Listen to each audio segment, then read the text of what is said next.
मुझे लंबी दादियों से बचा लो प्लीज। कहाँ गई वो शैतान लड़की? हम भी तो देखे। यहाँ का रूल है, आप लोग स्किपिंग करके ही आगे जा सकती हो।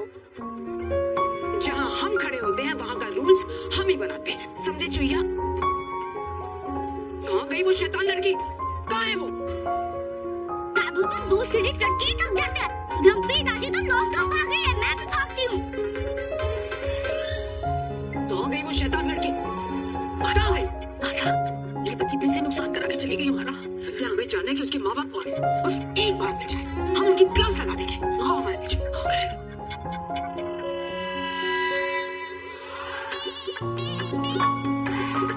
फुल स्क्रीन में देखने के लिए लाइक और सब्सक्राइब करके कमेंट करो।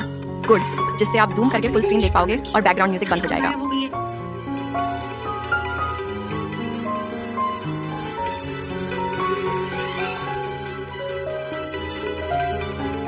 थैंक यू मिस्टर खाना, आज आपका बटन का प्रोग्राम पक्का। ओह नो, ये मैं किस पे चढ़ गई? मीनू, तानिया के अंदर बचपना है, भूली है वो बिल्कुल भी बुरी नहीं है। मीनू, तुम तानिया की बातों को दिल से क्यों लगा रही हो? मनु, तीखी बातें ना सबको बुरी लगती है, और मैंने तो कुछ कहा भी नहीं था उससे। पर अनजाने में तो आपने उसे ओवरवेट कह दिया था ना। तो अगर किसी का वेट बढ़ रहा है तो मैं क्या बोलूं? जी आपका वेट घट रहा है, ऐसे बोलूं क्या? मम्मा, पर आपको किसी के वेट के बारे में कुछ क्यों कहना है? जाने दो ना। मैं मनीषा के साथ हूँ क्यारा। आजकल के बच्चों को ना छोटी छोटी बात बुरी लग जाती है। मनीषा ने क्या कहा था? उसे एक अच्छी सलाह ही तो दी थी ना। सलाह दीजिए, पर जब कोई मांगे तब दीजिए ना। आई कंप्लीटली अग्री कि हमारे जनरेशन में हम सब ये वेट रोल की वजह से ना कुछ ज्यादा ही सेंसिटिव हो गए हैं। पर थोड़ी गलती तो आप लोगों की जनरेशन की भी है ना। आप लोग कभी कभी मजाक में कुछ ऐसी बातें बोल देता है ना जो हमें हर्ट होती है, जो हमारा कॉन्फिडेंस हिला देती है। मैंने मनीषा आंटी को कुछ ज्यादा ही बोल दिया ना, जो समझ में नहीं आता है। लोगों को कोई और काम नहीं है क्या? जब मुझे मेरे वेट से कोई इशू नहीं है तो उनको क्या प्रॉब्लम है? अच्छा बाबू, तुम बताओ, तुम चाहते हो कि मैं वेट लॉस करूं?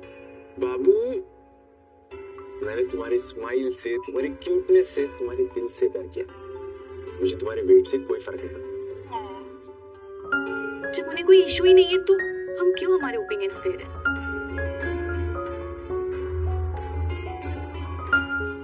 मनीषा रो रही है, उसका सपोर्ट करने के लिए 2 शब्द कह ही सकते हैं ना, या हमेशा बिजनेस डील के बारे में सोचते रहेंगे?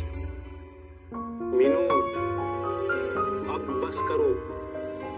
इन बच्चों को हमारी बातें अच्छी नहीं लगती तो आगे से हम इनके आगे ये सब नहीं बोलेंगे। बात खत्म। अच्छा, तुम एक काम करो, तुम मेरे वेट के ऊपर कमेंट करो। मनु, वो मीन हो रही, मैं मीन नहीं हो रही थी। मनु, मैंने कब बोला कि तुम मीन हो? तुम तो मेरी मीन कू हो। सुपर कूल यो। तुम क्या इन बच्चों की बातों से अपना मूड खराब करके बैठी हो? एक काम करो, फटाफट अपना मुंह मीठा करो और एक मीठी सी स्माइल दे दो प्लीज। ये हुई ना बात।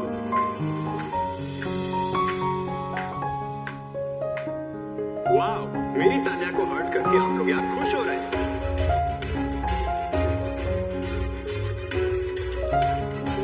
ऐसा कुछ नहीं क्रिश, हम खुश नहीं हो रहे थे। आपकी बात सुननी ही नहीं है। दिल से तो आप लोगों को उसे हर्ट करके कोई फर्क नहीं पड़ रहा होगा, लेकिन अगर हो सके तो उसके सामने प्रिटेंड कर लीजिएगा।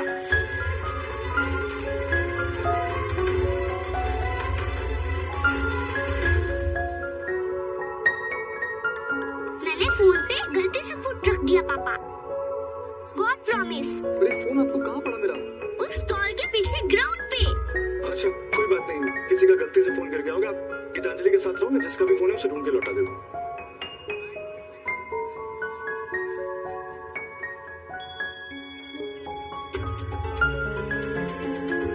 परिवार अनमोल होता है,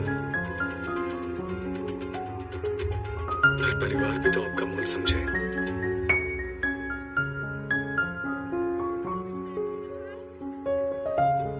फिर से वही ना, किसका ब्रांड है मुझे याद ही नहीं आ रहा है। बाकी मैं किस स्टोर ढूंढ के फोन वापस लौटा देता हूँ। मायरू, बेटा आप बिल्कुल लो, अगर आप कल की तरह गिर भी जाओ तो कोई बात नहीं, मैं ऑन द स्पॉट कोई ना कोई स्टेप। अगर अपने परिवार और माता पिता से प्यार करते हो तो सब्सक्राइब करो और कमेंट करो, गुड वीडियो चलने लगेगा और आप फुल स्क्रीन और बिना बैकग्राउंड म्यूजिक के वीडियो आगे देख पाओगे। फ्यूज आ गया। दुर्गा माँ के लिए सब्सक्राइब करो। क्या हो बेटा, किससे चिप रहे हो? यार 2 लोग हैं जिन्हें मेरे साथ पकड़म पकड़ाई खेलना है, पर मुझे नहीं खेलना। पर आप किसकी बात कर रहे हो बेटा, यहाँ तो कोई भी बच्चा नहीं है। पर ग्रम्पी दादी तो है। क्या? वो बच्चे भाग जाएगी तू।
नहीं, रुकिए। एक्सक्यूज मी, सुनिए। आज तो लगता है मैं गलतियों का वर्ल्ड रिकॉर्ड तोड़ के यहाँ से जाऊंगी।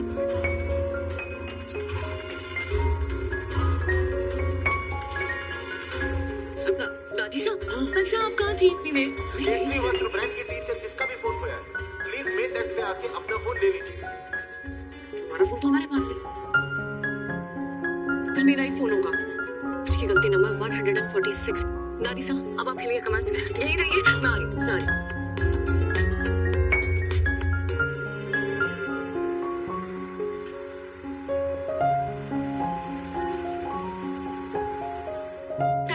Thank you so much. ये आपको किसने लौटाया?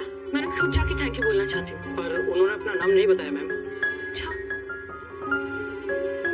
ऐसी दुनिया में चाहे एक इंसान दूसरे इंसान का क्रेडिट तक छीनना चाहता है, उन्होंने मेरा फोन लौटा दिया और अपना नाम तक नहीं बताया। बस ऐसे कुछ लोगों की वजह से आज भी इंसानियत जिंदा है।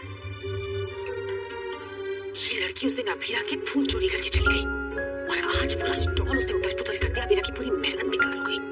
इस शैतान को ना मैं ढूंढ के रहूंगी।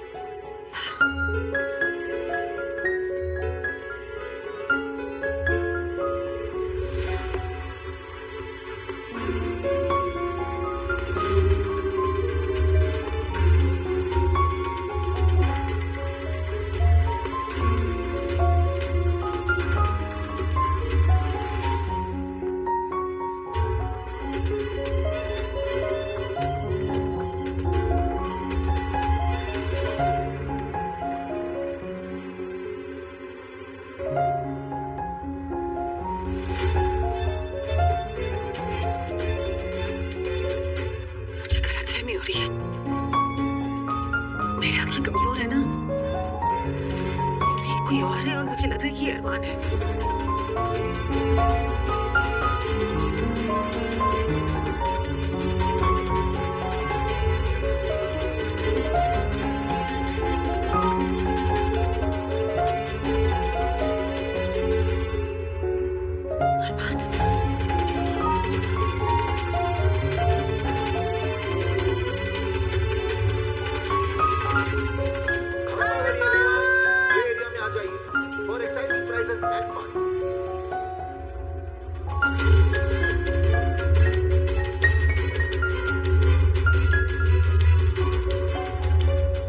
वो मेरा अरमान ही था ना? हाँ, या फिर मेरा वहम था? नहीं हो सकता वो अरमान और मैं उसे देख ना पाई हूँ। मुझे चश्मा लगाने की जरूरत है। मुझे चश्मा लगाने की जरूरत है। मुझे चश्मा लगाने की जरूरत है।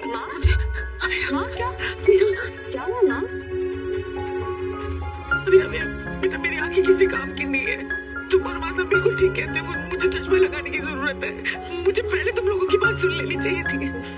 तो माँ इसमें क्या बात है, चश्मा आप लग जाएगा। पर अब मेरे सामने अरमान तो नहीं आएगा ना।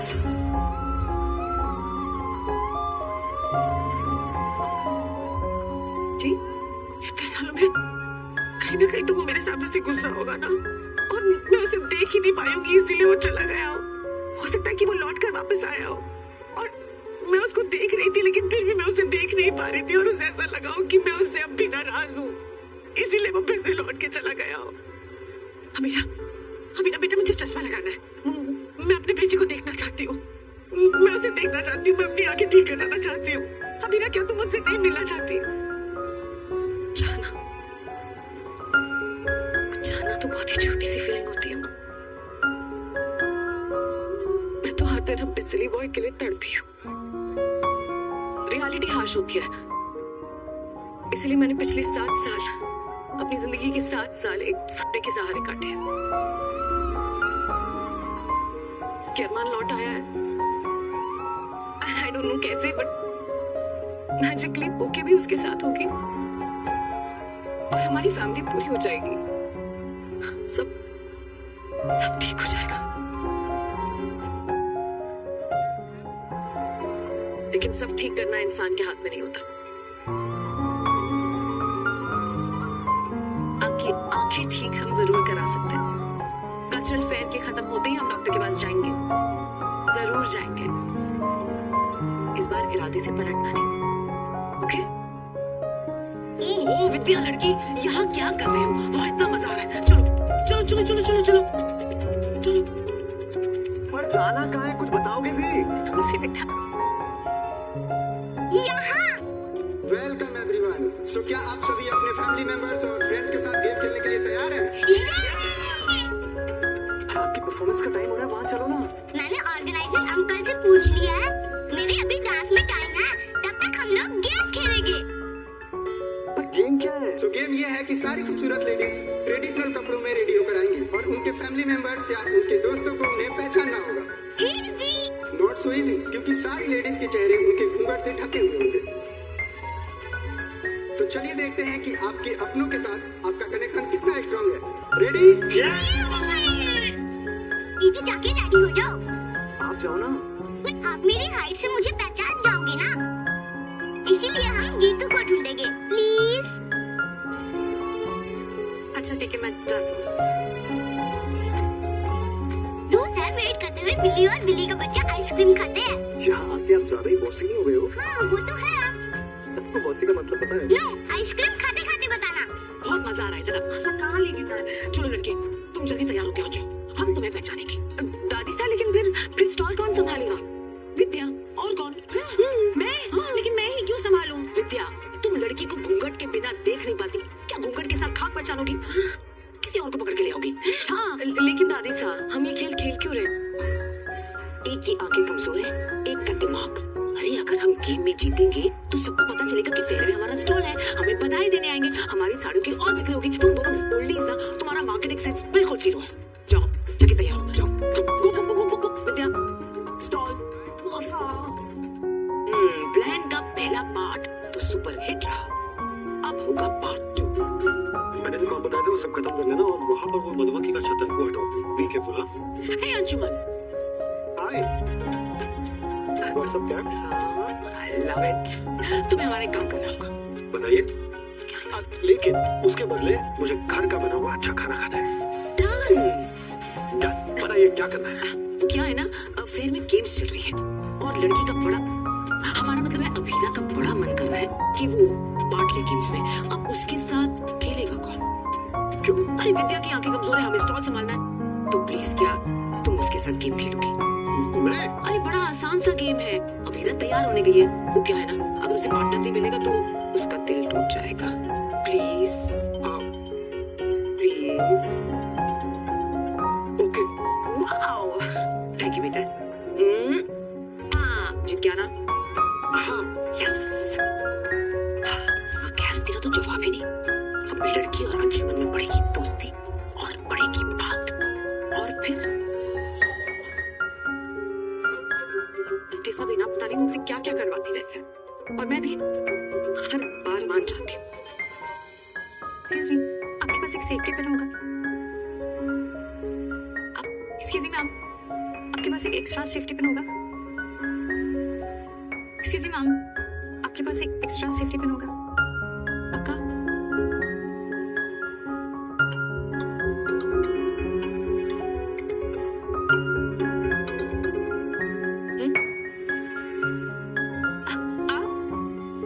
लगता है किस्मत चाहती है हम दोनों मिलते रहे। फिलहाल मैं चाहती हूँ कि आप ये सेफ्टी पिन ले लें। पक्का? आपको भी तो चाहिए होगा। चाहिए तो बहुत कुछ, लेकिन इंसान को जो चाहिए किस्मत हमेशा लेती थोड़ी है। Sorry, don't be. आप मुझसे कुछ छीन थोड़ी रही है। Thank you. थैंक्स टू हालात एंड बैड लक, मुझे हर तरह की सिचुएशन में मैनेज करने की बहुत अच्छी प्रैक्टिस है। मैं आपके लिए पिन लगा दूं? मुझे याद ही नहीं मैंने लास्ट टाइम लहंगा कब पहना था, पर हाँ बच्चों को कई बार लहंगे में ड्रेसअप किया है। ओह हाउ नाइस, आपके बच्चे भी हैं? आपके? जी, मेरी एक बेटी है। मुझे चॉकलेट आइसक्रीम देना प्लीज, 2 स्कूप्स। और मेरे पापा को coconut ice cream 1 scoop. Thank you. आपसे किसने कहा कि मुझे आइसक्रीम खानी है? मिस्टर टमी ने। अच्छा बिल्ली का बच्चा, तो आप धीरे धीरे ना और शैतान होती जा रही हो। शैतान लड़की। पापा, क्या मैं एक फ्रेंड के लिए भी आइसक्रीम ले लूं? और शैतानी मायरू, आपको एक और स्कूप अपने लिए चाहिए ना? फ्रेंड के लिए चाहिए, सच्ची। मिस्टर खाना प्रॉमिस। अच्छा ठीक है। अंकल, मेरे लिए 1 आइसक्रीम अलग से रख देना, मैं बाद में आके ले जाऊंगी।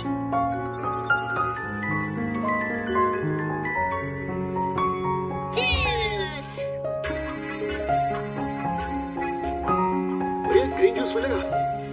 Green juice? ग्रीन जूस में क्या पड़ेगा? 1 कप पालक, आधा कप धनिया, 1 कैरेट, 2 सेलरी स्टिक्स, 1 कुकुम्बर और 1 बीट। और हाँ, थोड़ा सा उसमें लेमन भी डाल दीजिए। और हाँ, चाट मसाला भी डाल देंगे तो अच्छा। Okay sir.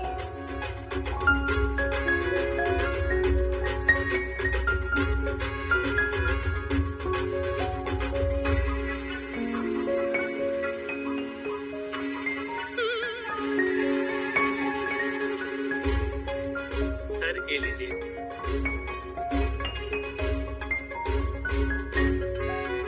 हाँ, नाइस।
मैं यहाँ आ तो गया, लेकिन नबीना जी को पहचानूंगा कैसे?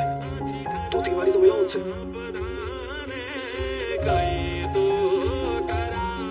पापा, गीतू को ढूंढो। ढूंढ तो रहा हूँ।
पापा कहाँ है? ऐसा नहीं करना, चलो।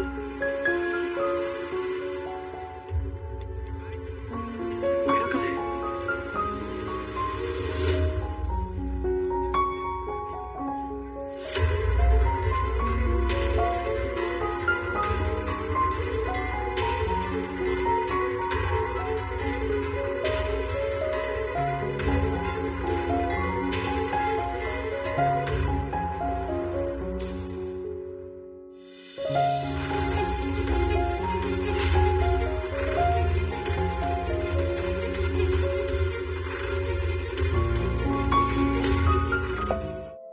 उदयपुर के रंगीन मेले में सुबह की रौनक फैल चुकी थी।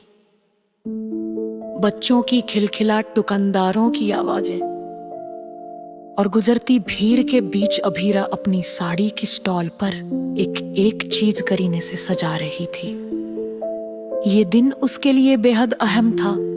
दादीसा के नाम से लगाई गई ये स्टॉल उनके लिए सिर्फ एक दुकान नहीं बल्कि एक उम्मीद थी, उस रिश्ते की जो अब तक अधूरा था।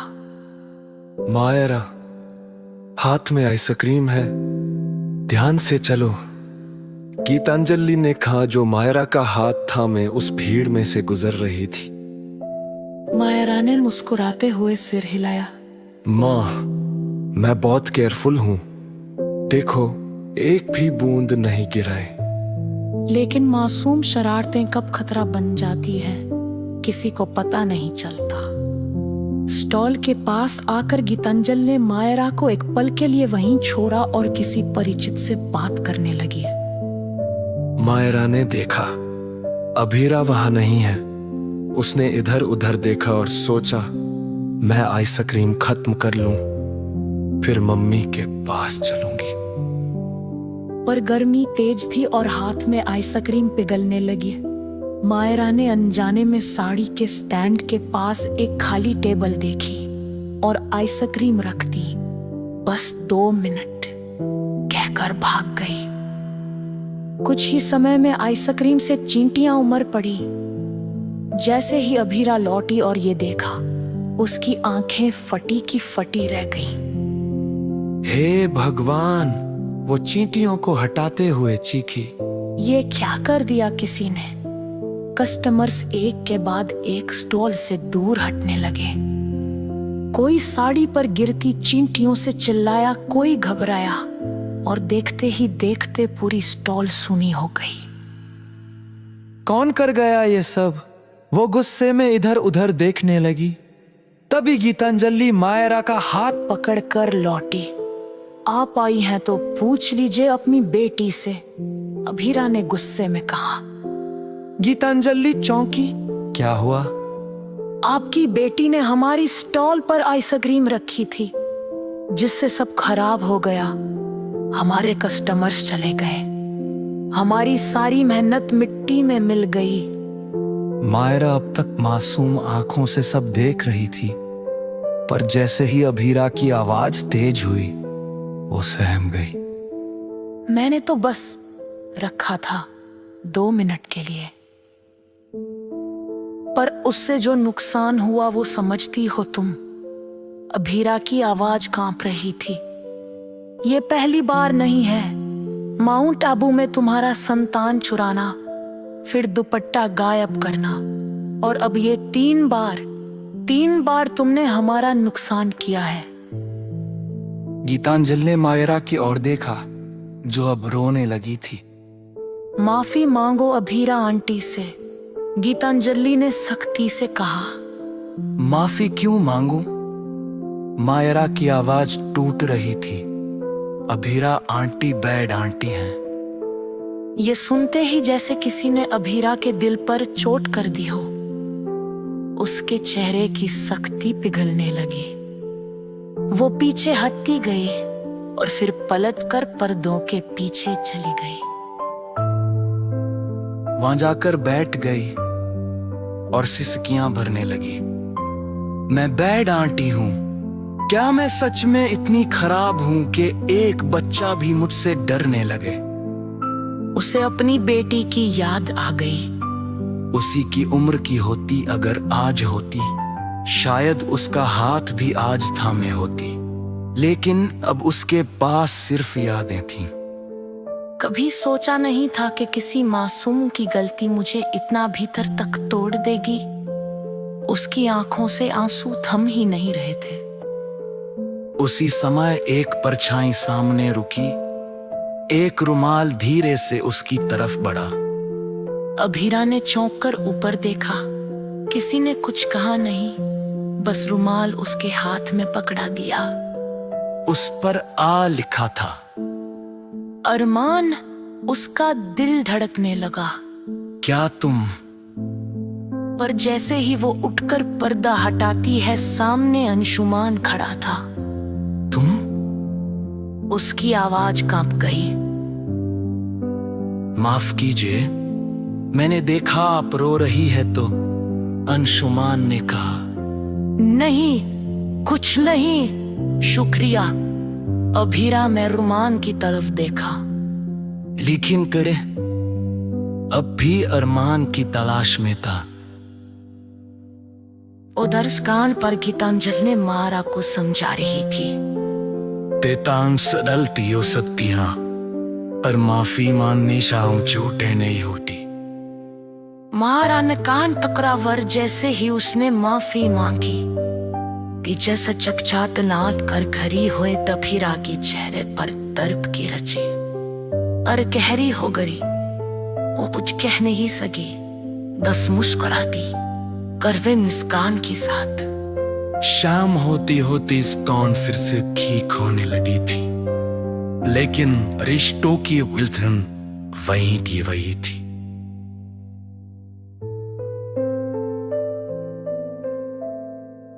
रात उदाड़ी साले कम। एक मानसन की गलती पर किसे का ती दूर ना छिंकने यकेरा बच्ची है, गलती करी थी तो मां बलू की पो समझ काल की। अबीरा चूतराई, सिर्फ एक आत का दाई दादी सा। मैं दो बन नहीं ताई। उधर अरमान है। उधर हाँ उसकी तरफ जा रहा था, लेकिन हरे आस्ते तर उसी तुणी न कोई कुरान याद के लेते। खासकर वह दिन जब उसने और अधिया ने तहरीकार एक साथ सपना देखा था। साड़ियों की दुकानों से लेकर चूड़ियों की खन तक हर चीज में जैसे एक नई उम्मीद की झलक थी। उस भीड़ के बीच साड़ियों की एक छोटी सी स्टॉल के पीछे खड़ी थी अभीरा। चेहरे पर थकावट की लकीरें और आंखों में कहीं गहरे एक अधूरी तसल्ली। लेकिन आज कुछ अलग था। दिल बेचैन था, जैसे कुछ छूट गया हो या फिर कुछ मिलने वाला हो। तभी एक नन्ही सी आवाज ने उस बेचैनी को दिशा दी। Bad aunty. मायरा की ये मासूम सी आवाज किसी तीर की तरह चुभी थी। वो बच्ची जो अनजाने में अभीरा की साड़ियों पर आइसक्रीम गिरा गई थी और जिसकी वजह से सारा स्टॉल चींटियों से भर गया था। अभीरा की आंखों में गुस्सा कम, दुख ज्यादा था। मायरा की शरारतें अब उसे नुकसान से ज्यादा अपनी ही बेटी की याद दिला रही थी। गीतांजलि आई तो सही मायरा का साथ देने, लेकिन जब उन्होंने खुद मायरा को डांटा और मायरा ने रुआं से होकर अभीरा को बैड आंटी कहा, तो जैसे अभीरा का दिल दो टुकड़े हो गया। भीड़ से दूर पर्दे के पीछे जाकर वो फूट फूट कर रोने लगी। उसी समय एक परछाई वहां से गुजरी। अरमान नहीं, वो तो अंशुमन था। लेकिन उस क्षण जब किसी ने एक रुमाल उसकी ओर बढ़ाया, रुमाल पर लिखा था अभीरा का दिल धड़क उठा, अरमान। रुमाल थामते ही उसकी यादें लौट आईं। वही कॉलेज की शामें जब अरमान बिना कुछ कहे उसका आंसू पोंछ देता था। वही पुरानी झिझके, अनकही बातें और अधूरी मोहब्बत। लेकिन जैसे ही उसने पर्दा हटाया, सामने अंशुमन खड़ा था। अभीरा के होठों पर एक सूखी मुस्कान आ गई। मुझे लगा, वो खुद से बोली, मुझे लगा अरमान है। लेकिन क्या भावनाएं इतनी आसानी से मरती हैं? क्या दिल भूल सकता है वो हर लम्हा जो किसी ने चुपचाप संजो रखा हो नहीं। और शायद इसलिए ही अरमान का दिया वो पुराना रुमाल आज भी उसके दिल की दराज में सबसे ऊपर रखा था। मगर अब सब कुछ बदल चुका था। अरमान, अंशुमन, मायरा और इस मेले की भीड़ में गुम होती उसकी अपनी पहचान। दूसरी ओर अरमान भी उसी मेले में था, लेकिन नजरें छिपाता हुआ, अनदेखा करता हुआ उसने मायरा और गीतांजलि की परफॉर्मेंस देखी बिना कोई प्रतिक्रिया दिए। उसकी आंखें जैसे किसी को ढूंढ रही थी, पर जुबान कुछ नहीं कह रही थी। जब वो टेंट के पीछे से गुजरा, तब उस रोने की आवाज ने उसे रोक लिया। वो जानता था कि वो अभीरा ही थी, लेकिन हिम्मत नहीं थी उससे कुछ कहने की। सिर्फ रुमाल थमाया और चुपचाप चला गया। उस पर लिखा था, लेकिन शायद अब उसका कोई मतलब नहीं रहा। तभी सामने से क्रिश भी आता है। दादी सा के दुकान पर जाकर अकड़ के साथ कहता है, आपको पता है ना दादी, मैंने ही स्पॉन्सर किया है ये इवेंट, तो थोड़ी रिस्पेक्ट दीजिए। अंशुमन जो अब तक सब संभाल रहा था, उससे ये बात बिल्कुल भी नहीं भाई। वो तुरंत क्रिस्पी को रोकता है और कहता है, इन कागज के टुकड़ों पर तुम जितना इतराओ एक बारिश में गल सकते हैं। पुण्य कमाना है तो अपनी नानी सा के पैर छू लो। पूरा मेला जैसे पल भर को थम गया था। लेकिन ये सब होते हुए भी अभीरा के दिल में बस एक ही सवाल गूंज रहा था, क्या अरमान अब भी उसके लिए वैसा ही महसूस करता है, या वो एहसास सिर्फ उसकी एक तरफा यादों का हिस्सा बन चुका है। अंशुमन की मौजूदगी से उसका कंफ्यूजन और गहराता गया।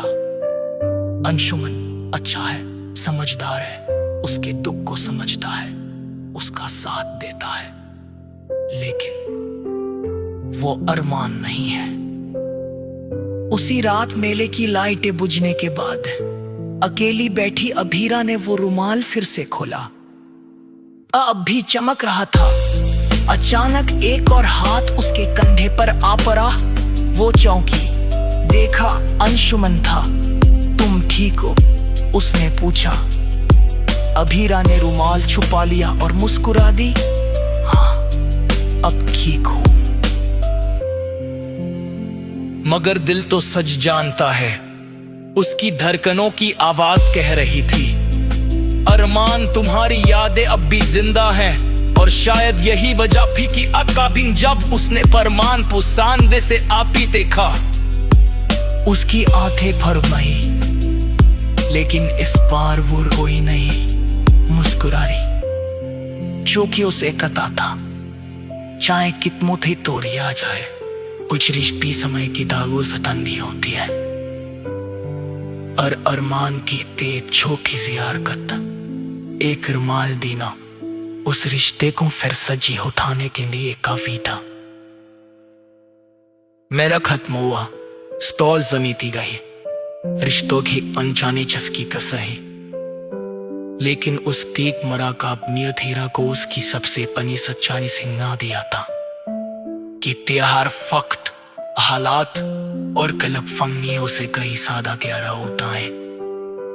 सूरज अपनी पहली किरणों से हवेली के पुराने खंभों को चूम रहा था और हवेली की रसोई से आते मसालेदार परांठों की महक हर कोने को भर रही थी। गीतांजलि देवी बड़े गौरव से अपने परिवार के नाम को आगे बढ़ा रही थी, लेकिन आज उनकी आंखों में कुछ बेचैनी थी। मायरा उनकी पोती नहीं बल्कि बेटी जैसी आज फिर किसी झगड़े का हिस्सा बन चुकी थी, और इस बार सामने कोई और नहीं बल्कि वही थी, अभीरा।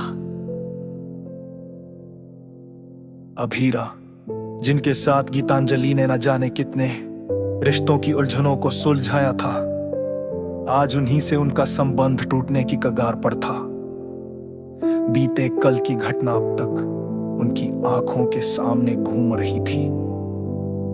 कल फेयर में जब मायरा आइसक्रीम लेकर भागती हुई आई और दादीसा को ढूंढते ढूंढते अभीरा की साड़ी स्टॉल पर पहुंची, तो वह मासूमियत में आइसक्रीम वहीं छोड़कर चली गई। किसी को भी अंदाजा नहीं था कि ये छोटी सी गलती एक बड़ा तूफान ला देगी। कुछ घंटों बाद जैसे ही धूप चढ़ी, चींटियों का हमला हुआ। ग्राहकों ने बुरा मुंह बनाया और साड़ी पर गिरती चींटियों को देखकर एक के बाद एक लोग वहां से भागने लगे। अब हीरा की मेहनत, रातों की नींदें, सारी की सारी मेहनत उस आइसक्रीम की वजह से ढह गई। क्या आपने देखा था कि किसने आइसक्रीम रखी थी? अब हीरा ने अपनी बहन काव्या से पूछा। कहीं मायरा तो नहीं थी? काव्या ने संकोच से कहा। बस यही बात गीतांजलि तक भी पहुंच गई। वो समझ गई कि मामला गंभीर है, और जब उन्होंने मायरा से पूछा तो उसने मासूमियत से कहा, मैं तो बस आइसक्रीम खा रही थी, वो तो पिघल गई थी दादी। लेकिन बेटा किसी की दुकान पर पिघलती चीज नहीं छोड़ते, गीतांजलि ने समझाया। मायरा को शायद डांट की आदत नहीं थी। उसने मुंह फुला लिया और कहा, आप भी बैड आंटी जैसी बात कर रही हो। यही बात जब अभीरा ने सुनी तो उसका दिल टूट गया। मायरा का ये कहना कि वो बैड आंटी है एक तीर की तरह उसके दिल में चुभा। वो कुछ नहीं बोली, बस चुपचाप पर्दे के पीछे चली गई। वहां खड़ी खड़ी उसने अपनी बेटी आकृति को याद किया। काश तू होती तो समझती और मैं तुझसे लिपट कर रो लेती, उसने खुद से कहा। उसी वक्त वहां से अरमान गुजर रहा था। रोने की आवाज सुनकर वो रुक गया। दिल में एक अजीब सी हलचल हुई। बिना कुछ कहे उसने अपनी जेब से रुमाल निकाला जिस पर ये लिखा था अरमान का शुरुआती अक्षर, और चुपचाप पर्दे के पास रख दिया। फिर बिना देखे चला गया। अभीरा ने जब रुमाल देखा तो पल भर को लगा क्या अरमान है, क्या वो लौट आया। लेकिन जब पर्दा हटाया तो सामने अंशुमन खड़ा था। तुम? वो चौंकी। माफ कीजिए, मैं बस यहां से गुजर रहा था, अंशुमन बोला। पर ये रुमाल अभीरा ने सवाल किया। अरमान का है, मैं ही लाया था उसके कहने पर। अभीरा ने रुमाल को आंखों से लगाया। ये एक रुमाल नहीं था, ये एक रिश्ता था जो खत्म नहीं हुआ था। उधर गीतांजलि ने मायरा को साथ बिठाया। मायरा, गलतियां हर कोई करता है, पर सॉरी बोलना बहुत बड़ी बात होती है। पर वो तो बैड आंटी है ना, मायरा ने फिर कहा। नहीं बेटा, वो तुम्हें डांट रही थी क्योंकि उन्हें दुख हुआ था। वो खुद बहुत दुखी है। मायरा चुप हुई, कुछ सोचने लगी, फिर धीमे से बोली, तो मुझे माफी मांगनी चाहिए? हाँ, गीतांजलि ने सिर हिलाया। मायरा ने चुपचाप जाकर अभीरा के पास जाकर कान पक लिए। सॉरी बैड आंटी, ओ माफ करना। Sorry Abhira aunty. अभीरा को जैसे दिल से कोई भारी पत्थर उतरता महसूस हुआ। उसकी आंखों में आंसू आ गए। तुम्हारा नाम मायरा है ना? उसने धीरे से पूछा। हाँ, मायरा बोली।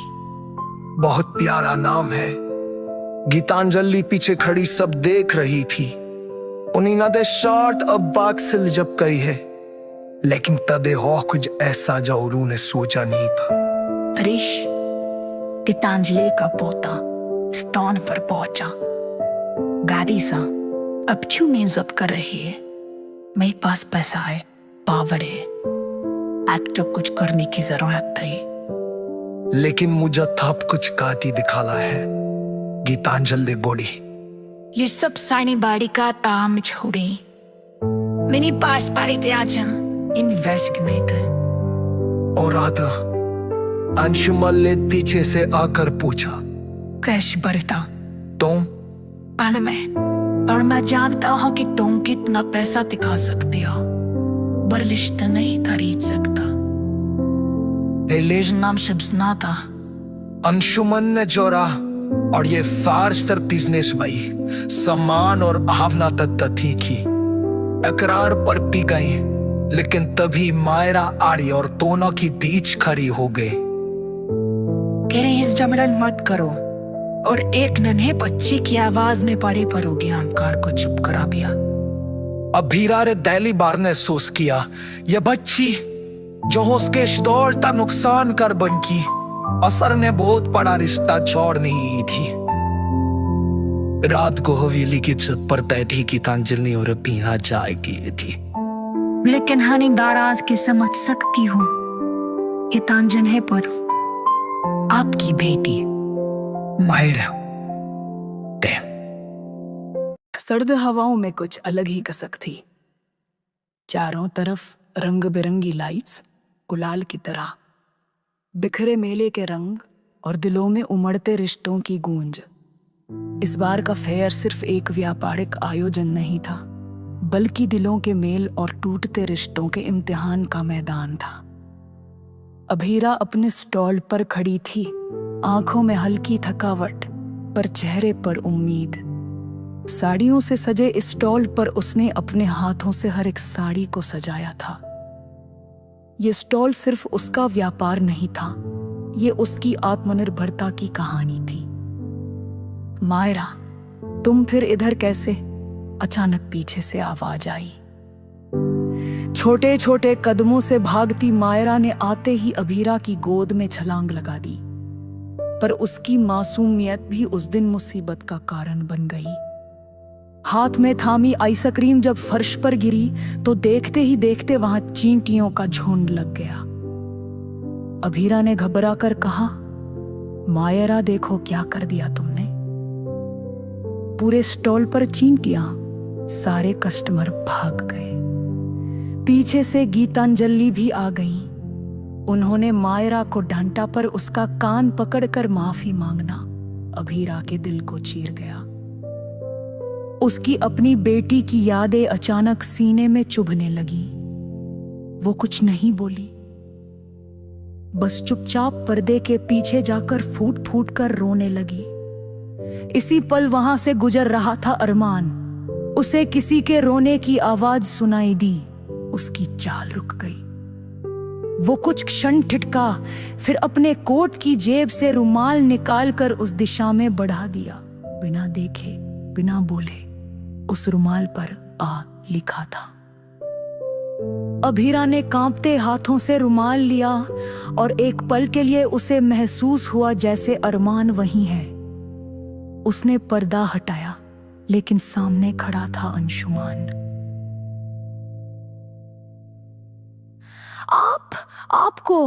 आपको कैसे पता था मैं यहां थी?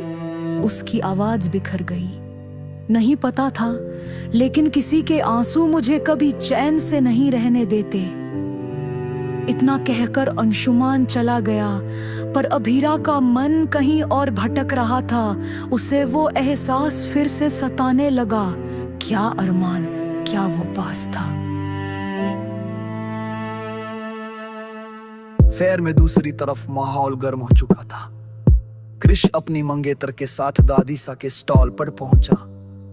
नोटों की गड्डी निकालते हुए बोला, दादी सा ये सब बंद करिए, इस सब में अब कौन है? चलिए मेरे ब्रांड में इन्वेस्ट कीजिए, लाइमलाइट में आइए। पास खड़े अंशुमान का खून खौल उठा। पैसे से प्यार नहीं खरीदा जाता क्रिश। ये रिश्ते की दुकान नहीं है कि दाम लगाओ और खरीद लो।